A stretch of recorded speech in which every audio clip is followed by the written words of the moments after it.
Okay, well, I am expecting three more people who might jump in after we get started, but I'm going to go ahead and get started on everything. My name is James. I am currently the main man behind the Tucson Fringe, and I'm going to go over today our performance application, which I believe is pretty straightforward, but others may disagree. I'm gonna try to get through this pretty quickly so there's time for questions. I would appreciate it if you could save your questions until the end, as I might answer your question as we go through this. Um, but first off, I'm already on our performance application page, which you can find on our top menu on our website.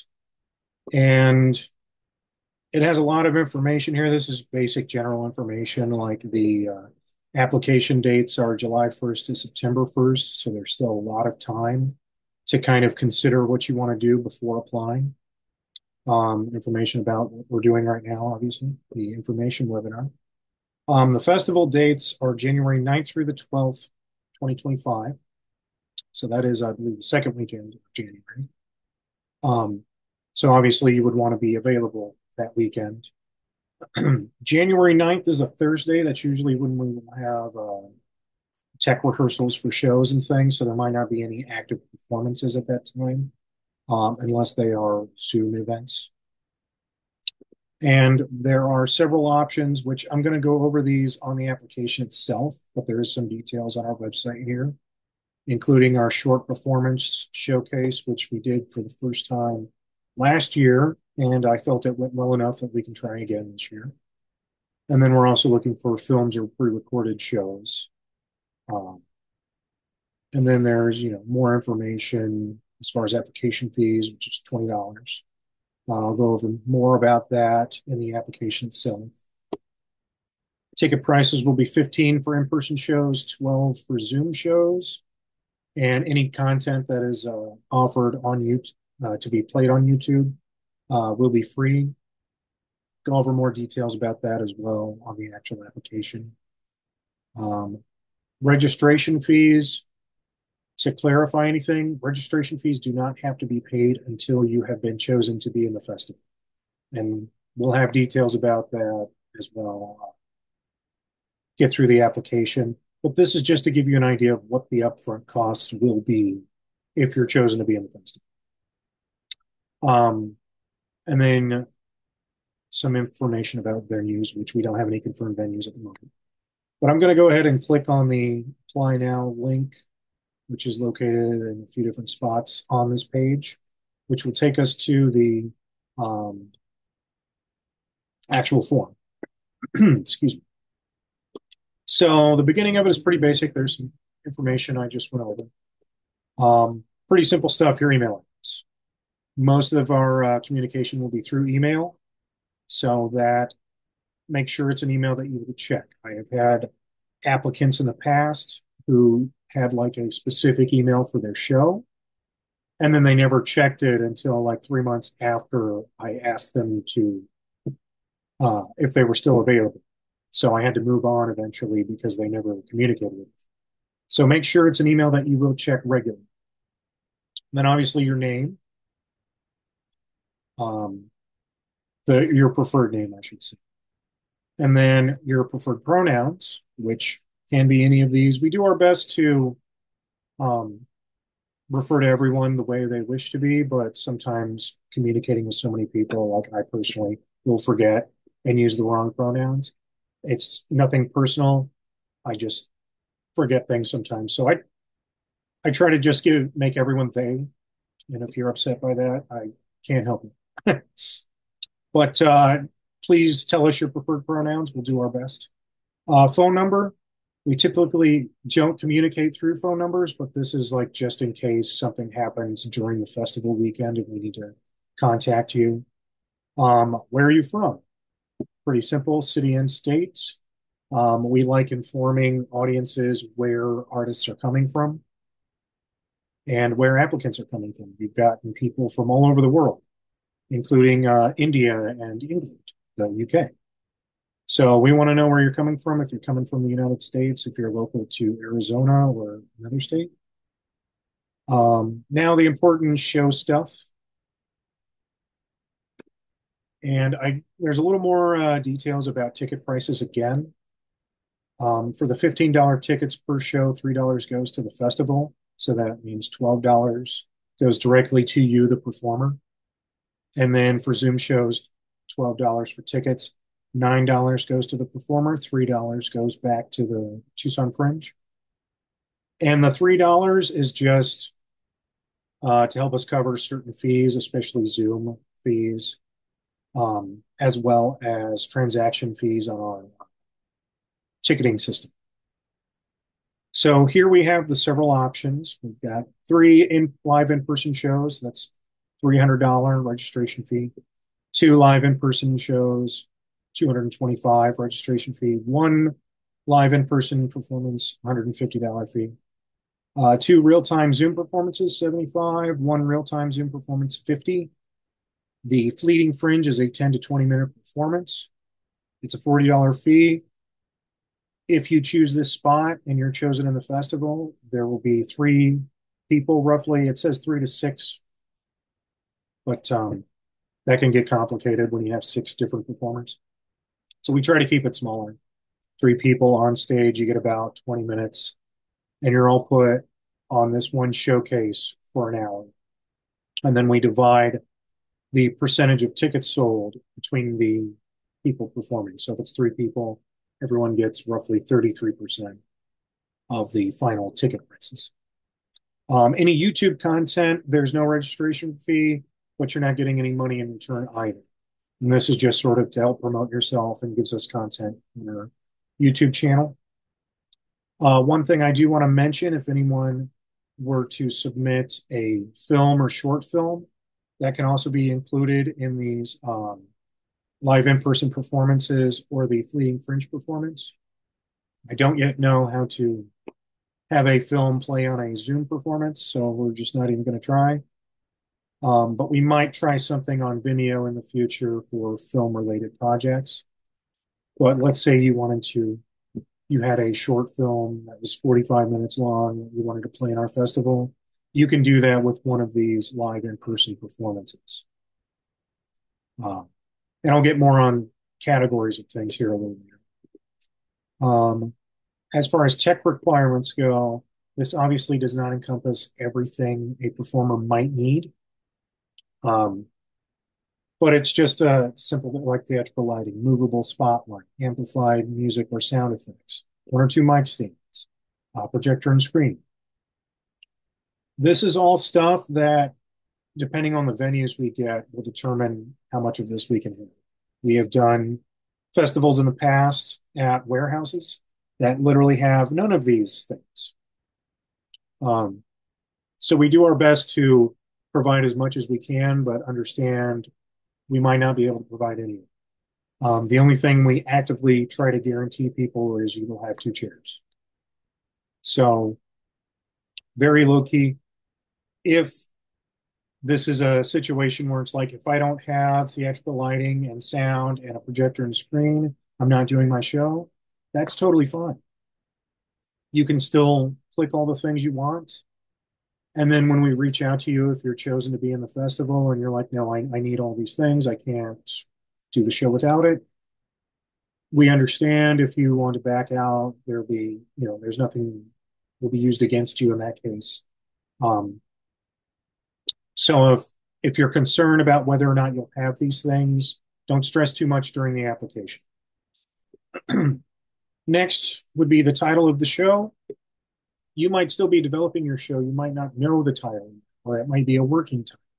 That's fine. You do not need to, it does not need to be finalized. We worry about finalizing things around October. So you have plenty of time to work that out. And if it changes from what it is on the application to what it is during the actual show, that's fine. So you could put whatever name, working title, or you can put to be determined or anything like that, doesn't matter, as long as you have something in this box for the application. Then a show description or 1 sentence description. Same thing as the show title. If you're not sure, you can write that in the box. You can make something generic. One person, he was a stand-up comedian, and he says, telling jokes about my family. Obviously, that was not the description we used during the festival, but that was just what he needed to put for the application. So it does not have to be anything finalized. We hope that the final thing you come up with by October will be a little cleaner than that. Next, how many performers are on stage? And it's a drop-down menu, as you can see, between 1 to 6 or more. Um, and this is important to know, uh, depending on the size of the stage. We had one performance where they had, I think, something like 12 different people throughout their show on their stage, and it was a small stage. So it looked more crowded than it actually was. But we need to know, like, how many people are going to be performing with you. If it's just you by yourself, a one-person show, then you put one. Um, and if you're unsure, like you're maybe holding auditions and you haven't decided how many people are going to be in the show yet, that's fine too. Just give us a general number. If you think it's going to be a lot, put 6 plus so we know what to expect. How long is the show? For Zoom and the live in-person shows, we ask that they be between 45 to 60 minutes. Um, if your final show ends up being 40 minutes, that's okay. We can work with that. And if you don't know the exact runtime of your show, that's okay. Just put a general answer. For the Fleeting Fringe shows, they need to be 10 to 20 minutes because you will be on stage with a few other folks, and they each need the same amount of time to perform. And then YouTube content, the free content, can be anywhere between 10 and 60 minutes, as long as it's not more than an hour for our YouTube content. So if you're not sure, just kind of give us a general ballpark number. It's not super important right now, as long as you have that worked out before the festival. Show was written, created by. If you are part of a troupe and you are not the one who wrote or created it, you're just applying for them, you can put the troupe's name. Um, if it's a one-person show, this might be your name. If you're performing somebody else's show that you have the rights to perform, you can put that person's name. Um, Show will be performed by. This would be if you're one of the performers, you put your name and any others. If it's a troupe name, if you don't have a name yet, to be determined is totally fine. Um, and we have some demographic information. Um, how would you describe yourself or the troupe that you're applying for? How would you describe that? The purpose of Tucson Fringe specifically and many other Fringe festivals is to basically give underrepresented voices a chance to perform in our community. And that would include BIPOC, LGBT, women, or other marginalized genders, students, disabled artists, etc.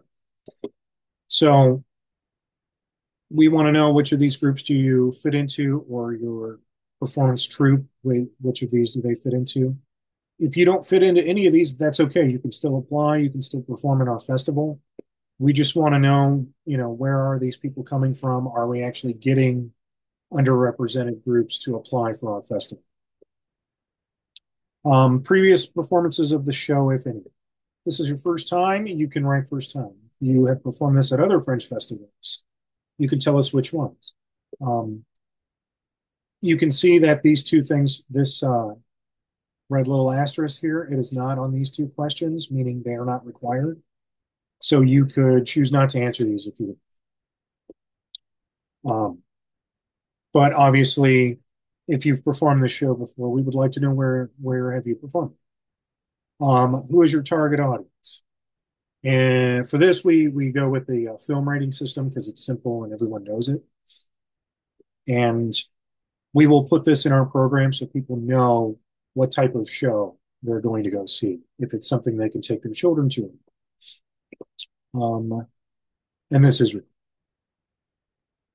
now, how would you best describe this work to an audience? Generally, people will have multiple options chosen. And as you can see here, it says, please select only one for now. If you're chosen from the lottery, we'll have you provide us with the other descriptors. So there might be many of these that you would choose to describe your show. For now, please only pick one, the one that you think kind of best represents that. And as you can see, there are multiple. Um, if you're not sure what any of these mean, or if your show fits in any of these categories, you can always reach out to us at TucsonFringe@gmail. I'd be more than happy to answer your questions here or through the email. But obviously, the important thing is just choosing one for now for the application. After you have applied and you're chosen from the lottery to be in the festival, we will send out another form for you to fill out where you can check multiple of these if you feel like, well, I use a projector, so it's going to be multimedia, and we sing and dance, so it's like a musical and dance, and there's a little burlesque, and we have puppets. If it has all those things, that's great. We'll work that stuff out after the application. For now, just choose the one you think encompasses it the most. And if you have something that's none of these categories, you can just type in your own thing. What's your primary goal for being in the festival? Are you trying to get ticket sales? Are you trying out new stuff or new ideas you've never done before? Are you just trying to grow your audience? Or just getting really nice photos and video of your performance or something else? If you tell us what your main goal is, we'll do our best to try and help you achieve that. We obviously want to help everyone, each of these categories. But if your main focus is, my material is really good, I just need to like boost ticket sales at events, we will do our best to help you with that as well. And then a secondary goal, this is an optional question, but it's the same as these. So if you're like, well, I'm trying out new material, but I'm also trying to grow my audience, you can choose which one of those things is most important, and then the second most important. But we want to know what you're trying to do at our festival besides hopefully make a bunch of money. How do you plan on marketing your show? So I have a link here. I'm going to go ahead and click on it real quick. This is something I put together, and it has links to different places in Tucson specifically for promoting your event, because we promote the festival as a whole, and you are required as the performer to promote your own show. And I made this to help give you resources to help promote your show individually. Now, I have not checked all of these links that they're still active. I put this together last year, so hopefully they all still work. But if you have questions about that, you can reach out and let us know. But essentially, it would be bad form on us to try and promote one individual show at a time, because we might leave somebody else out and then they'll say that's not fair. So we promote the festival as a whole. And we say, hey, we have all these shows. It's on our website. Come check it out. But if you're like talking to people individually about the festival and that you have a show in it, you would have to promote your show individually.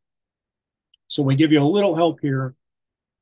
And basically, we want to know, what are you going to do to market your show? Are you just going to kind of leave it in the fate of the gods, or are you going to be very active in trying to get people to come see your show in the festival? There's no wrong answer here. So if you're like, I'm going to use the marketing guide and nothing else, that's fine. If you're going to say, I'm just going to tell people about it, word of mouth, that's fine. We're not going to prevent you from applying because you chose not to do what we wanted for marketing. But we need you to think about that before you're chosen to be in the festival. And we just want to make sure you're aware that you would be responsible for promoting your show. And now here's some other stuff that is important to know. If you're not from Tucson, if you're traveling from out of town and you need help finding housing, we do our best to try and help people. Since COVID, we've had fewer people volunteering their homes or a bedroom for out-of-town artists to use. Most of that is because those people that did volunteer that stuff, they have moved out of Tucson, so they can't help us. Um, so we do our best if we can. If you are comfortable and able to just find your own space, that's totally fine too. Um, we have had a few people that are like the finances are a little rough right now, so they can't afford the registration fee and travel costs. So we do our best to work with them on that. But just let us know if you're going to need help finding a place to stay in Tucson. Um, Anyone that's local and lives here in Tucson, are you willing to host someone from out of town? Some people aren't comfortable having a stranger in their home, and that's fine. And then some people are unsure. So if you're willing to help out, let us know. If not, that's totally fine too. Mailing address, this isn't required, and very rarely do people request a paper check for receiving payment from their box office ticket sales. But we would need an address if you were asking for a paper check. We try to do everything electronically to save paper. Um, so you're not required to give us your mailing address. But if you would like to, we have a space for it. And then anything else we should know about your show? If there's a very specific technical element, or if there's something that audiences might find uncomfortable about your show, it's not required that you tell us that now. We'll find that information out if you're chosen to be in the festival. But if it's something important you think we should know, you can type that here, but it's not required. And then a fun optional thing, we'll take $5 off your application fee if you send us a 20 to 60-second video. You can tell us why you love Tucson Fringe if you've performed with us before, or just Fringe festivals in general. Um, or you can tell us about how it's your first time applying for a Fringe festival. Again, this is not a required thing. Some people take advantage of it and we use it on our social media. Some don't. It's not required. But instead of the $20 application fee, you can send us a video and then only pay $15. It's up to you. Now, as far as paying for that, we have a link here to our PayPal, so you can pay the application fee. We do ask that on the section where it says, "What's this payment for?" in PayPal, please type your first and last name, and then 2025 Tucson Fringe applicant. Some people get lazy and just write Fringe applicant. I would prefer that you have your name so I can go back and verify um, which applicants have paid the fee or not. And then if for some reason you don't want to use PayPal, or you can't use PayPal, or whatever the reason, click this box and then I will reach out and we'll find other means of payment. And then, were you part of last year's festival in January 2024? If you weren't, that's totally fine. We're just curious how many people are applying. If you were in a previous festival, let's say 2, 3 years ago or something, um, you can shoot us an email if you want to let us know that.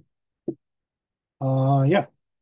And that is the entire application. Obviously, once you filled out all the required, the red asterisk things, you can click submit, and then it will be added to our list of applicants, and it'll have a timestamp and everything.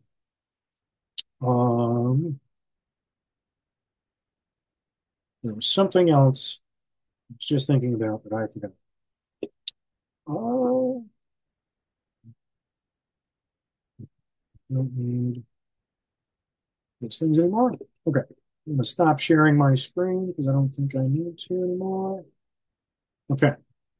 So now that I've gone over the general stuff, real quick, I'll let you guys know about the um, lottery party, which will be September 15th. It will also be through Zoom.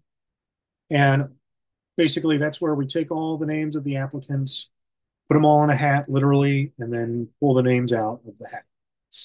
So it is totally random. Uh, and what we do is we pull the names for the people that will be in the festival, and then we pull a wait list. So it's all still in order of who was pulled out of the hat. So if you're not part of the initial group that was first chosen to be in the festival, because some people cancel, sometimes they're like, I just wanted to see if I'd get in, but I can't make it. That's totally fine. So we will knock them off the list and then we'll pull somebody from the wait list. Generally, every year we will go through almost half the wait list because people change their minds or cancel or can't make deadlines and things like that. So just because you're not in that first group that's chosen at the lottery party does not mean you won't be in the festival. And if for some reason you realize by September 15th that you can't do the festival that weekend for whatever reason, you can let us know afterwards that, sorry, I'm not available. That's totally fine. I think that's it for now. I'm going to go ahead and open things up to questions. If anyone has one, you can type it in the chat box or you can unmute yourself and ask the question. Um, yeah, anything anybody needs to know? And if not, you're welcome to head out. Hello, Hello. can you hear me? Yes, Yes. I had two questions. Okay. The fleeting fringe stuff, Yes. is that over the weekend? Is it just going to be one performance for an artist? Say, for example, if I wanted to do 20 minutes, would I just have 20 minutes for the whole weekend? Yes. And that is Okay. mostly to make sure we have as many short performance folks as we can. It'll last year what we did because we only had about 6 applicants for the Fleeting Fringe, and Okay. so we only had 3 in the actual showcase, and they performed that one time. And I want to say everyone got their registration fee back plus a little extra, so they actually made money. Obviously, not a whole lot, but it ended up being kind of worthwhile for the artists. So they actually, because a lot of times, especially the people that apply for the $300 registration fee, don't always make their money back on top of like travel costs and things. Um, and everyone in the short performance showcase were local, which I felt was very important because we don't have as many local applicants as we have out of town applicants. But um, depending on how many applicants we get, we might be able to work something else out. But for now, we would just have a 1 hour showcase and each performer would perform the one time. Oh, I had one other question. Sure. Currently, I'm I'm on the fence whether or not I would need or want a projector and screen. How should I say that I want one when applying and then later just tell you I don't, or should I do vice versa, not mention that I need one, and then later on if it comes into play, should I say yes, I decided I need this projector and screen, for example? I would recommend saying that you need it in the application. Many performers do ask for a projector and screen, so we try to make those accommodations when we can. Usually we just find a venue that already has that equipment.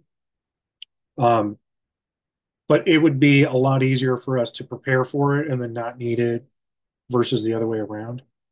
Um, but again, we have plenty of time before the festival. So if you were chosen and you're like, I'm not sure if I need this yet, go ahead and just assume that you do, and then let us know afterwards. Because it's easier to cut something than to try and add something last minute. Is there anything else? That's all that I had. Thank you. All right. Thank you for joining us. Does anybody else have any questions or concerns?